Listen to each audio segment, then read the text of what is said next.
नमस्कार मित्रांनो, आमच्या चॅनलवर नवीन असाल तर चॅनलला नक्की सबस्क्राईब करा, म्हणजे तुम्हाला मालिकेचे नवनवीन एपिसोड सर्वात अगोदर पाहायला मिळतील. तर तुला शिकवीन चांगलाच धडा या मालिकेमध्ये काय घडलं. अक्षरा ही रूममध्ये रडत बसलेली असते. तेवढ्यात तिथे आजी येतात आणि आजी अक्षराला बोलतात, तू का रडत आहे आणि अधिपती का बाहेर गेलेला आहे. तर अक्षरा सर्व घडलेला प्रकार सांगते. अधिपती माझ्याशी खूप भांडलेला आहे आणि ते आता घर सोडून निघून गेलेले आहे. एक तर ते घरात राहतील, नाही तर मी घरात राहील, असं आमचं भांडण झालेलं आहे. तर अधिपती जोपर्यंत मी घरातून बाहेर जाणार नाही तोपर्यंत अधिपती या घरात येणार नाही. तर आजी बोलतात की तुम्ही काही बोलू नका, फालतू गोष्टीवर भांडण करू नका, मी अधिपतीला फोन लावते. तर आजी अधिपतीला फोन लावते आणि बोलते, तू घरला ये लवकर, मला तुझ्याशी बोलायचं आहे. तर अधिपती हो बोलतो. तर आजी फोन ठेवतात. त्यानंतर अक्षरा आणि आजीशी बोलते. तर अक्षरा बोलते, जोपर्यंत मी इथून जाणार नाही तोपर्यंत ते येणार नाही.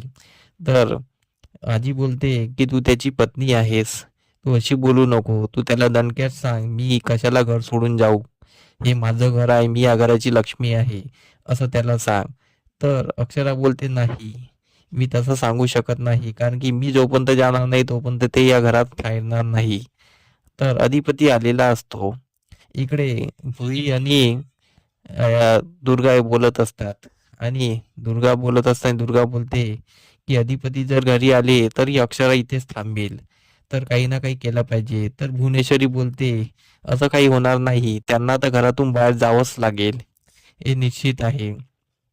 तर अक्षरा घरातून जाणार असं भुई ठाम असते. तर इकडे अधिपती घरी आलेला असतो. अधिपती घरी आलेल्यामुळे ते आजी त्याला भेटते. आजी त्याला बोलते की अक्षरा घर सोडून जायला निघालेली आहे, तर ती वरती आहे, तू बोल त्याच्याशी, मी तिला थांबवलेला आहे. तर अधिपती वरती रूम मध्ये जातो, पण तो अक्षराशी काही बोलत नाही. अक्षराकडे तो बघत राहतो. अक्षरा आपली बॅग घेते आणि घरातून बाहेर निघत असते. तर अधिपती त्यावर काहीच बोलत नाही. अधिपती तिला जाऊ देतो, म्हणजे अधिपतीला पण ती गेलेली चालणार आहे. तर अक्षरा बोलते आजीला की त्यांनी मला पहिलेच सांगितलं आहे, मी घरी येईल तर तुम्ही इथून निघून गेलं पाहिजे, हे आजीने ऐकलेलं असतं.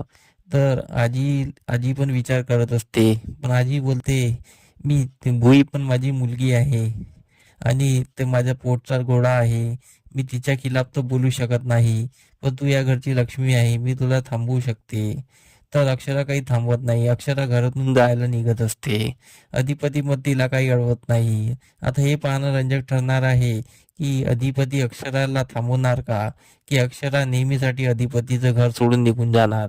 त्यासाठी आमचे व्हिडिओ बघत राहा. धन्यवाद. आमचा एपिसोड कसा वाटला आम्हाला कमेंट करून नक्की सांगा.